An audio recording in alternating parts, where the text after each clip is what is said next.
Hi students, good morning. You are the most welcome in your YouTube channel VSD Physics. In previous lecture, we have studied about Newton's second law of motion and derivation of the formula F is equal to mn. Now in this lecture, we will study about Newton's third law of motion and conservation of momentum. Okay, ready? Let's go. Newton's third law of motion. Third law of motion, ठीक है। इसका statement देखते हैं। For every action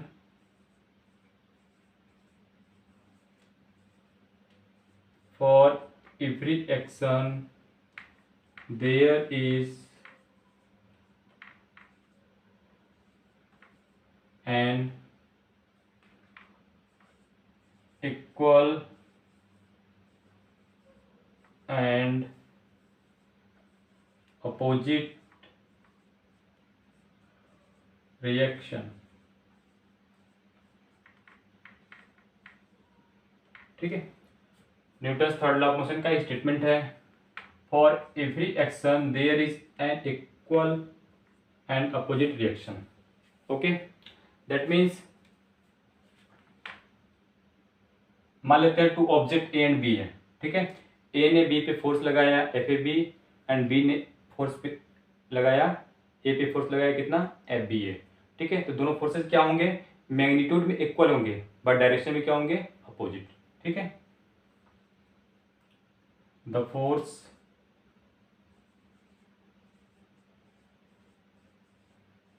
on body A by B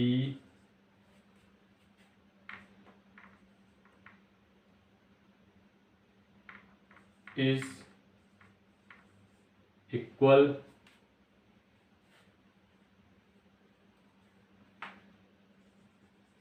and opposite to the force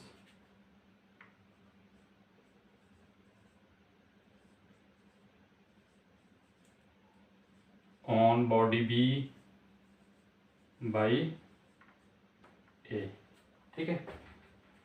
तो इसको हम इस तरह से लिख सकते हैं, F A B is equal to F B A, ठीक है। यहाँ पे माइनस का साइन क्यों लगाया, क्योंकि उनका डायरेक्शन क्या है, अपोजिट है, ठीक है। तो ए पर बी के द्वारा जब फोर्स लगाया गया, ठीक है, और बी पर ए के द्वारा फोर्स, दोनों मैग्नीट्यूड में तो इक्वल होंगे बट डायरेक्शन क्या है, उनकी अपोजिट है, ठीक है।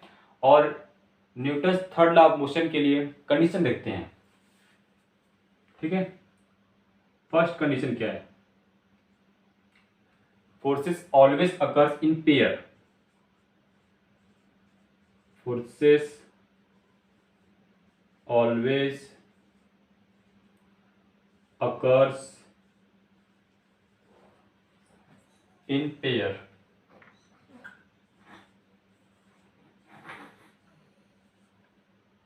ठीक है। फोर्सेस कैसे होनी चाहिए, हमेशा पेयर में। ओके, नेक्स्ट,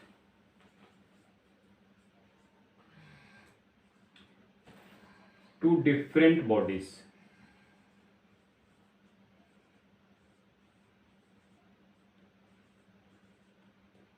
ठीक है, दो अलग अलग ऑब्जेक्ट होने चाहिए, ठीक। Next, nature of forces should be same,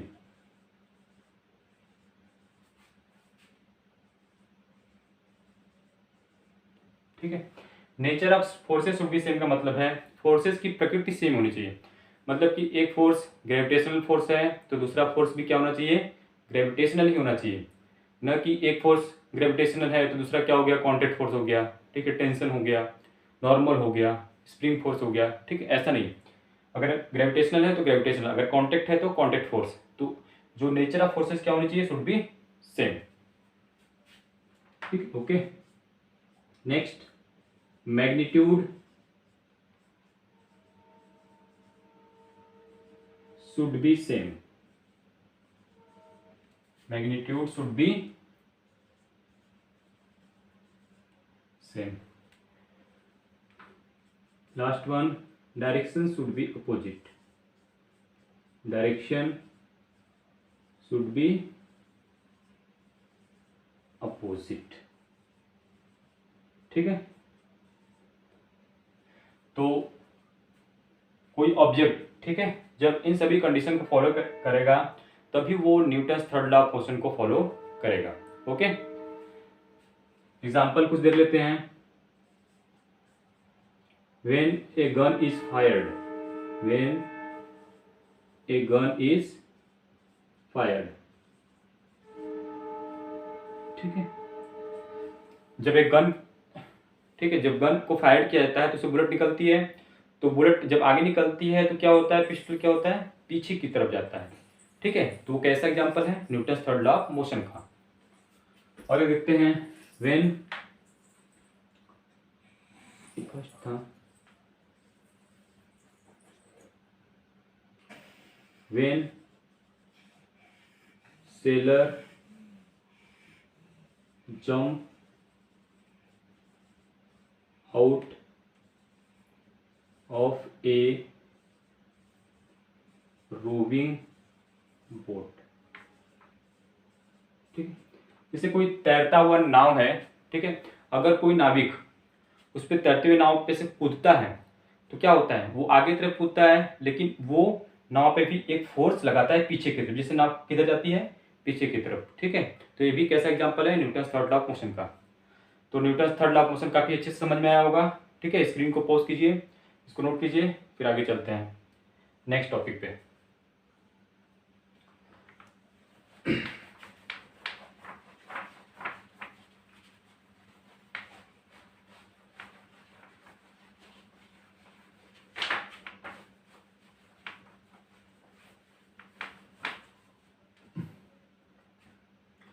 next topic is conservation of momentum.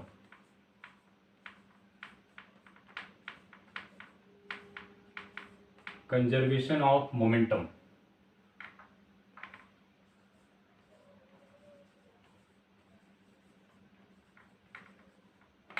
Conservation of momentum. ठीक है, suppose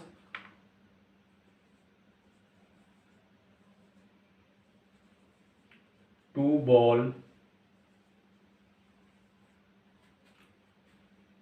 A and B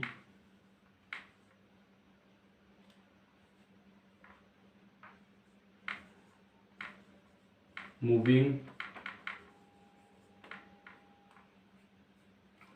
along a straight line,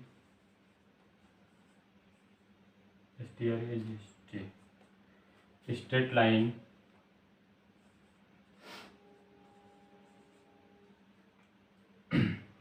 in the same direction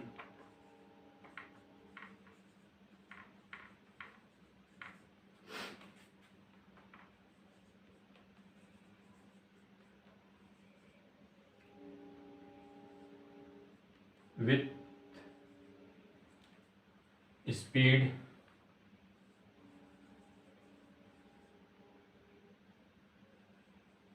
u1 and u2।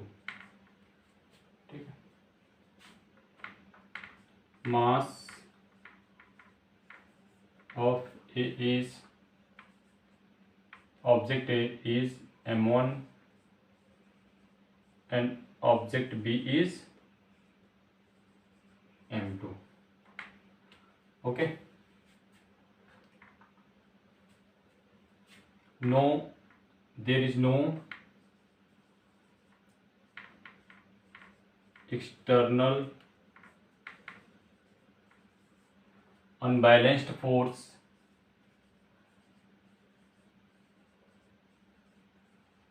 unbalanced force acting on them.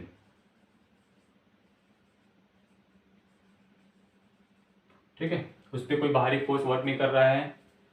when they are collide,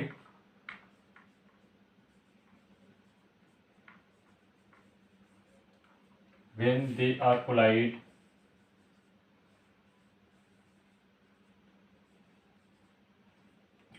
मतलब जब वे एक दूसरे से टकराते हैं, ठीक है, दे lasts for a time t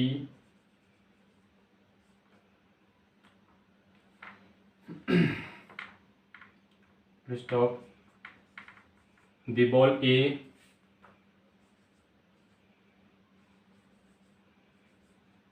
exerts a force FAB on B and ball B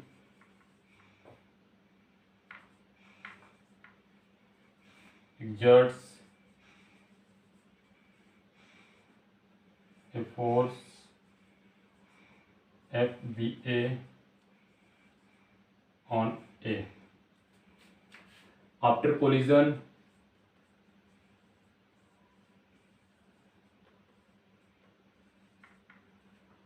their velocities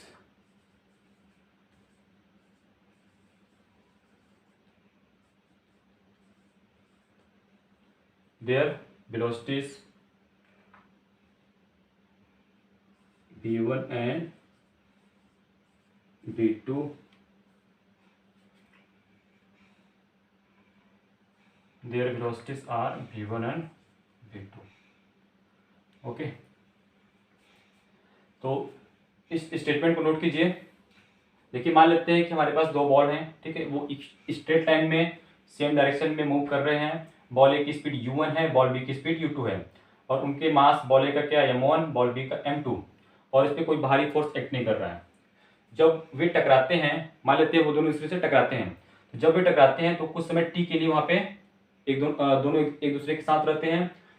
उसी समय टी पे जितने समय में वे एक दूसरे से टकराते हैं, बॉल ए बी पे फोर्स लगाता है FAB एंड बॉल बी ए पे फोर्स लगाता है FBA, और कोलिजन के बाद उनकी वेलोसिटी क्या हो जाती है v1 एंड v2.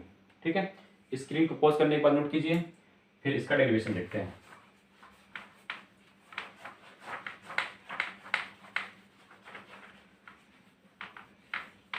ठीक है, जो हमने लिखा उसको फिगर के रूप में देखते हैं.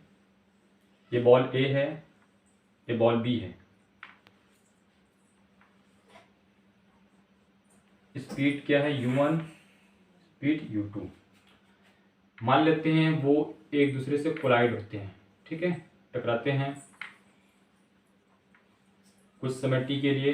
तो ये इस पे फोर्स FB और ये P के द्वारा ए पे फोर्स FBA, और कोलिजन के बाद दोनों की वेलोसिटी कितनी हो जाती है. ये बिफोर कोलिजन की कंडीशन है, before collision. Okay,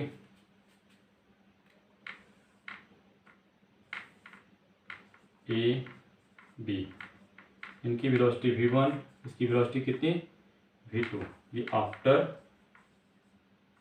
collision.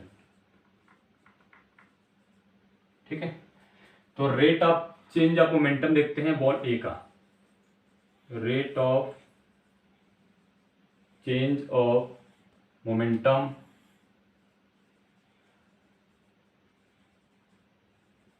Of ball A. ठीक है, देखिए पहले का मास कितना है, m1 है, इसका मास कितना है, m2 है. तो इसका मोमेंटम कितना होगा, इनिशियल मोमेंटम m1u1, और आफ्टर कोलिजन कितना होगा, m1v1. ठीक है, तो चेंज इन मोमेंटम कितना होगा, m1v1 माइनस m2 m1u1. ठीक है, जो बाद का मोमेंटम होगा पहले के मोमेंटम से माइनस कर देंगे। तो कुछ हमसे क्या हमें निकालना क्या है, rate of change of momentum. तो टाइम टी से डिवाइड कर लेंगे, that means m1v1 minus m1u1 upon time T. ठीक है, ओके। इसी तरह बॉल बी के लिए, किसके लिए,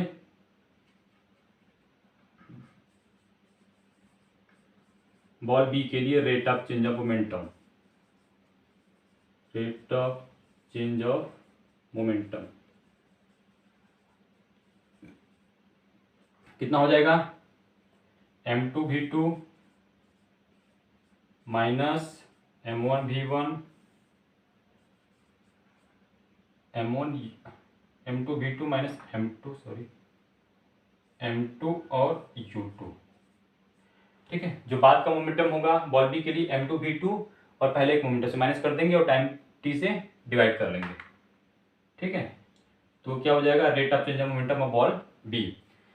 तो second, Newton second laws of motion क्या करता है, rate of change of momentum किसके प्रोपोर्शनल होता है, क्या होता है, फोर्स होता है। ठीक है, तो ये क्या हो गया, एफ ए बी, ये क्या हो गया, एफ बी ए इक्वल। अब according to Newton third law of motion दोनों फोर्सेस का मैग्नीट्यूड तो सेम होना चाहिए, लेकिन डायरेक्शन क्या होना चाहिए, अपोजिट। ठीक है, इसलिए यहाँ पे माइनस का साइन लगा दिया, इसको यहाँ पे रखते हैं, इसमें m1v1 minus m1u1 upon T बराबर minus m2v2 minus m2u2 upon T. ठीक है, इसको ब्रैकेट में कर लीजिए क्योंकि माइनस बाहर है, टी से टी कैंसिल, तो m1v1 माइनस m1u1 माइनस को मल्टीप्लाई कर दीजिए, माइनस m2v2 और प्लस m2u2। ठीक है, इस माइनस टर्म को उधर ले जाइए, तो ये क्या हो जाएगा, m1v1 प्लस m2v2 बराबर m2u2 प्लस m1u1। ठीक है, इसको अरेंज करके लिख दीजिए, अरेंज करके इधर लिख दीजिए। ठीक है, तो m1u1 प्लस m2u2 बराबर m1v1 प्लस m2v2। ठीक है, ये क्या है, कंजर्वेशन ऑफ मोमेंटम। देखिए m1u1 प्लस m2u2 ये क्या है, इनिशियल मोमेंटम, क्या है, total initial momentum, total initial momentum is equal to, ये क्या है, total final momentum, total final momentum. ठीक है, तो m1u1 प्लस m2u2 बराबर m1v1 plus m2v2। That means कि जो इनिशियल मोमेंटम है टोटल दोनों बॉल का, और कोलिजन के बाद भी जो उन दोनों बॉल का मोमेंटम है टोटल m1v1 प्लस m2v2 दोनों क्या आ रहा है, बराबर आ रहा है, मतलब उनमें कोई चेंज नहीं आ रहा है। ठीक है, इसी को क्या बोलते हैं, कंजर्वेशन ऑफ मोमेंटम। ठीक है, हमने प्रूव करके भी देख लिया दोनों बॉल का। ठीक है, बिफोर कोलिजन जो मोमेंटम है और आफ्टर कोलिजन टोटल मोमेंटम क्या है, इक्वल है। ओके, अच्छे से समझ में आया कंजर्वेशन ऑफ मोमेंटम। स्क्रीन को पॉज कीजिए, इसको नोट कीजिए, फिर आगे चलते हैं। अब एक न्यूमेरिकल करेंगे बहुत अच्छा सा।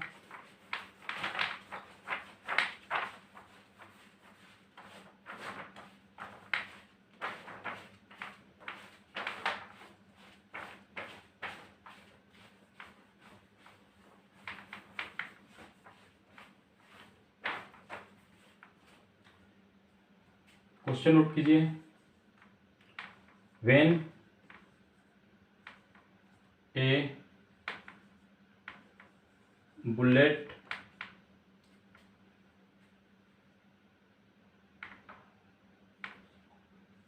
of mass 20 gram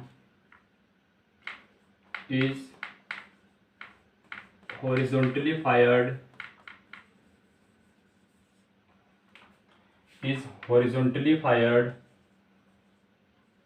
with speed 150 meter per second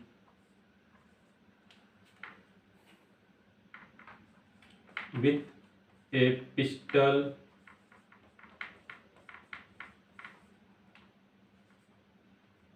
of mass